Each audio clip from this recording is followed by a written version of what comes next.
Hello everyone. तो आज हम पढ़ेंगे यूरोपियन पुनर्जागरण के बारे में, जिसको हम रेनेसा के नाम से भी जानते हैं।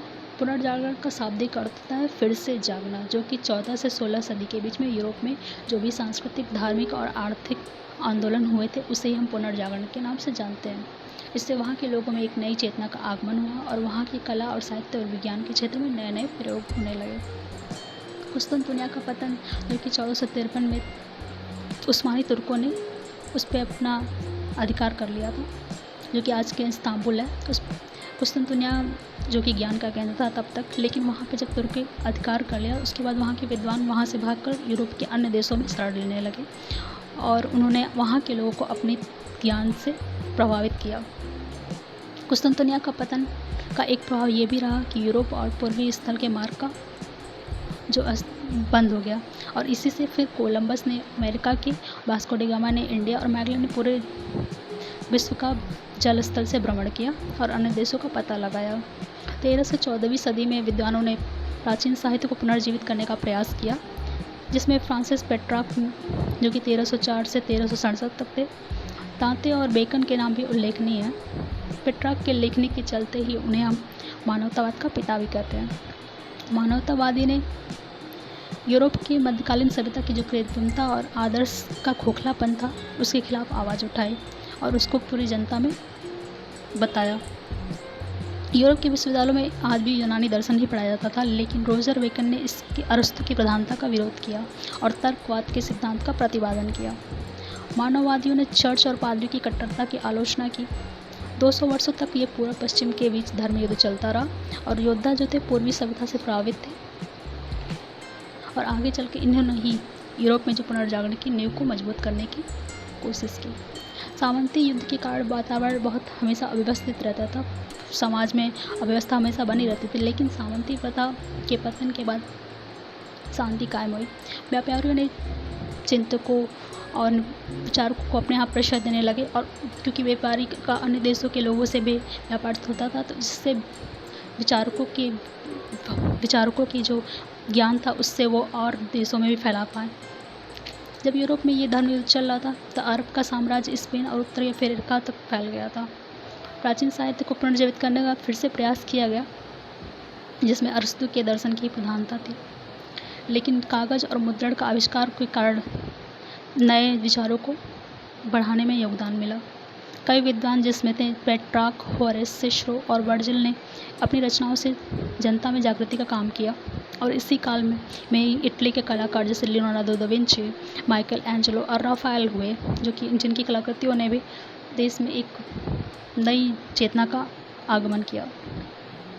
16वीं सदी में शुरू में ईसाइयों पर कैथोलिकों का प्रभाव बना रहा, लेकिन उसके बाद जनता को स्वतंत्रता की आवाज़ बुलंद होने लगी और वो अब कैथोलिक की कठिन धर्म को मानने से इनकार करने लगे।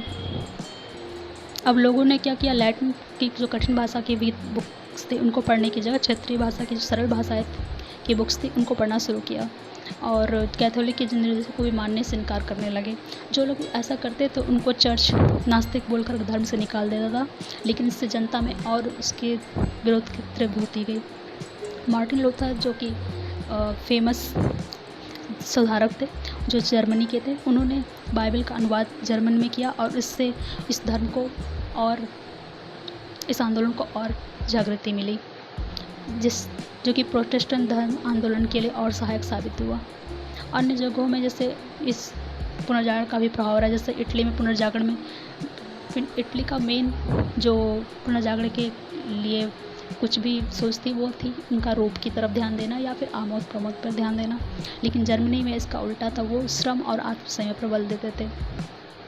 तो इसलिए उन दोनों के जो सुधारक आंदोलन हुए उसमें थोड़ा सा डिफरेंट रहा टाइम का। मानवीय दर्शन में एक थे डच के हॉलवेल और जर्मन के एल्बर्ट ड्यूरर। इन्होंने फ्रांसीसियों पर भी अपना प्रभाव डाला, लेकिन फ्रांसीसी जो थे अपनी मानवता को बनाए रखे, उन्होंने उन चीज़ों को समझा बट उसको उतनी कठोरता से पालन नहीं किया। वहीं अंग्रेज़ों के में पुनर्जागरण में जॉन कोले जो कि 1467 से लेकर 1519 तक थे, और सर टॉमस मोर जो कि 1478 से लेकर 1535 तक के थे। उन्होंने अपने विचारों से प्रभावित किया और पुनर्जागरण की जो आंदोलन का जो विचार था उसको और प्रतिपादित किया। मैकियावेली की पुस्तक द प्रिंस और रोजर बेकन की कृति सालान मंज हाउस का भी बहुत प्रभाव पड़ा, और अन्य विषयों पर भी ध्यान देने लगे, जैसे गणित, ज्योतिष, भौतिकी, चिकित्सा और अन्य विषयों पर, और भी अच्छे तरीके से ध्यान देने लगा और लोगों के बीच में इसको ज्ञान को प्रभावित किया जाने लगा। वहीं पे कोपरनिकस का सिद्धांत जो कि पृथ्वी अपनी धुरी पर घूमती है और अन्य ग्रह भी अपनी धुरी पर घूमते हैं, सूर्य का चक्कर लगाते हैं, इसी को केपलर ने और स्पष्ट करते हुए कहा कि पृथ्वी और अन्य सूर्य अपने आसपास की अपने धुरी पर तो घूमते हैं और सूर्य के आसपास चक्कर लगाते हैं, लेकिन वो दीर्घावधि चक्कर लगाते हैं। और पोप ग्रेगरी कैलेंडर का आविष्कार किया, और इस तरह से ये और भी चीज़ें बदलती गई और ये आधुनिक काल का स्टार्ट हो गया। और इसमें सबसे ज़्यादा मुद्रण कला की भी अब अलग अलग शब्दों के लिए अलग अलग मुद्रण कला भी का आविष्कार हो चुका था, जिससे और लेखन कला में और स्पष्टता आई और लोगों को अपने विचारों को प्रेजेंट करने में और मदद मिली। मानवतावाद का सिद्धांत था कि अलौकिक और धर्म और वैराग्य की जगह में मानवतावाद को ध्यान देना चाहिए, और इसी की वजह से फिर व्यक्तिवाद का जन्म हुआ।